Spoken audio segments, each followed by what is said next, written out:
I barely glanced at the notification before I swiped it open, expecting something random from my sister, Danielle. Maybe a meme. Maybe one of those fake-friendly check-ins she had been doing more often lately. But the moment my eyes landed on the text, my stomach dropped. It was a screenshot of a group chat. And right at the top, her message read, "She's so dumb. She still thinks we care about her. Just wait until we get what we want." My heart slammed against my ribs. I scanned the chat, laughing emojis, agreement from people I thought were my friends. This wasn't just a mistake. This was proof. My sister had been playing me. For months, she'd been acting nice, checking in, inviting me to hangouts. I thought maybe, just maybe, she had changed. But I was just a game to her. And now I needed to find out what they wanted, before I burned it all down. I swallowed down the lump of betrayal in my throat and forced my fingers to move. Me. Haha, what's this? I wanted to see how she would react. Within seconds, the typing bubble appeared. Danielle. OMG. Ignore that. It wasn't about you. Just a joke. Sent it by accident. Right. Because laughing about tricking me was just so funny. I let my thumbs hover over my keyboard for a second, before responding. Me. Oh, LOL. No worries. Anyway, what were you saying about this weekend? I'd love to hang out. Smiling face with smiling eyes. She took the bait. Danielle. YSSS girl. Can't wait. She thought I was still blind. Good. That made this so much easier. That weekend, I met up with them at a trendy cafe, playing my part.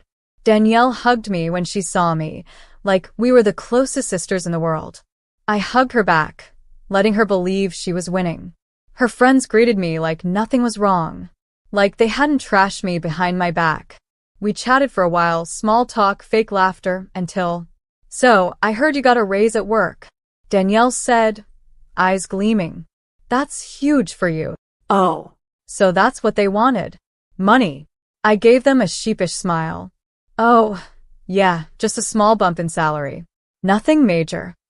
I saw disappointment flicker in her eyes before she masked it with fake excitement. But I wasn't done yet. Honestly, I sighed dramatically. I was actually thinking of investing in a business soon. Maybe even getting a place of my own. I watched them perk up, like vultures circling a fresh kill. Over the next few weeks, I let them think they were tightening their grip. Danielle started acting like the best sister ever. She invited me out more, called me every day, asked about my job, my plans, my finances. "You should totally invest in my friend's business," she said one night, grinning. Right. Because handing over my money to some scammer she knew was totally a great idea. I pretended to consider it, nodding thoughtfully.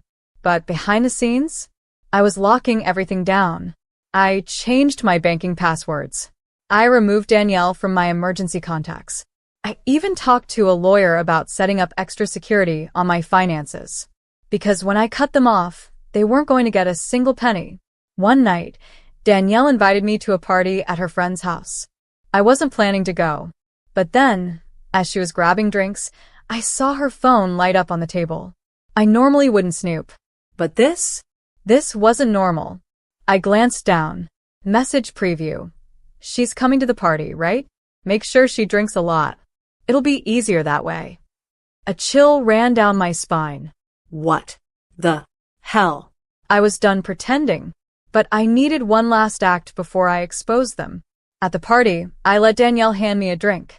I even pretended to sip it. Then I wandered into another room, and that's when I heard it. "She has access to so much money," one of Danielle's friends whispered. "We just have to get her to sign something." That was it. That was all I needed. I walked back in, drink still in hand, and sat down next to Danielle. And then, in front of everyone, I said, "So, which one of you came up with this little scam?" Silence. Then Danielle laughed nervously. "What are you talking about?" I pulled out my phone, showed them the screenshot she accidentally sent me. "You know exactly what I'm talking about." The blood drained from her face. And then, like clockwork, her fake excuses started pouring in. But I was already gone. The moment I walked out of that party, I felt lighter. It was like a weight had been lifted from my chest, the suffocating presence of fake love, manipulation, and years of deception. But I knew walking away wasn't enough. I needed to make sure they could never touch me again. The first thing I did? I blocked every single one of them. Danielle. Her fake friends. The people who had laughed at me behind my back while pretending to be my friends. Gone. Then, I went through my emails, social media, and accounts. I changed passwords, updated security questions, removed every trace of my sister from anything she had access to. My finances? Locked down. My phone? Changed my number. I wasn't just cutting her off. I was erasing her access to my life entirely. By the time I was done, there was no way she could ever contact me again. And that's when the calls started coming in from our mother. I stared at my phone, watching my mom's name flash across the screen. I knew exactly what this was. Danielle had gone running to her, playing the victim, spinning a story where I was the cruel, ungrateful sister who had abandoned her family. I sighed and picked up. Before I could even say a word, my mom's sharp voice cut through the line. "What did you do to Danielle?" I clenched my jaw, keeping my voice calm. "Mom, did she tell you what she tried to do?" "She said you embarrassed her in front of her friends, humiliated her for no reason, and now she's crying her eyes out. Do you know how heartless that makes you look?" My grip tightened around my phone. Of course, Danielle didn't tell the full story. "Mom," I said slowly, "I have proof. She was using me, manipulating me. She only wanted my money, and when I didn't fall for it, she tried to trap me into signing something drunk. Do you understand how dangerous that is?" Silence. For the first time, Mom hesitated. But then, as always, she fell back on her excuses. "She's your sister, honey. Family forgives. Maybe she just—" No, my voice was firm, unshaken. "This isn't a misunderstanding. It's not a mistake."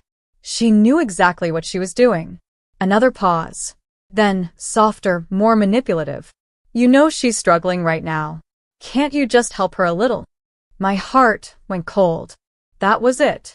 That was the reason my mother was really calling. She didn't care about what Danielle had done. She only cared that I was financially stable and that my sister could still use me as a safety net. Goodbye, Mom. Click. For the first time in my life, I chose myself. And I refused to feel guilty for it. The next day, I did something I should have done a long time ago. I called my lawyer. "Hey, I need to make sure my finances and assets are protected from any potential fraud attempts." She asked me a few questions, and when I explained the situation, she didn't even hesitate. "You need to set up legal barriers," she said. "Freeze any shared accounts, flag suspicious activity, and secure your personal assets. If she's desperate, she could try to forge signatures or manipulate people to access your money." I felt a chill go down my spine. I never thought my own sister would stoop that low. But she had already proven what she was capable of. So I didn't wait. By the end of the day, I had closed old joint accounts, set up fraud alerts on my bank accounts, informed my employer that no one, not even family, was authorized to handle my documents, filed a legal notice restricting any financial requests related to my name. It was exhausting. But when I finally lay in bed that night, I knew one thing for certain. Danielle could never touch me again. 3 days passed. Then, out of nowhere, an email popped up in my inbox. From Danielle. Subject: "I'm sorry, please call me." I just stared at it. I knew what this was. The classic manipulator playbook. Phase 1. Try to gaslight me into thinking it was all a misunderstanding. Phase 2. If that doesn't work, play the victim and beg for sympathy. Phase 3. If all else fails, turn to rage and blame me. I clicked it open, scanning her words. "I don't know what happened between us. I feel like you misunderstood everything, and I wish we could just go back to being the close sisters we were. Please, can we meet up and talk? I just want my sister back. I love you." My fingers hovered over the reply button. But then I thought back to that night. The laughing in the group chat. The way she tried to set me up. The way she saw me as nothing more than a paycheck. And I closed the email. Unread. Danielle had lost the right to be in my life. The strangest part about cutting my sister out? I expected to feel alone. But instead, I started noticing something else.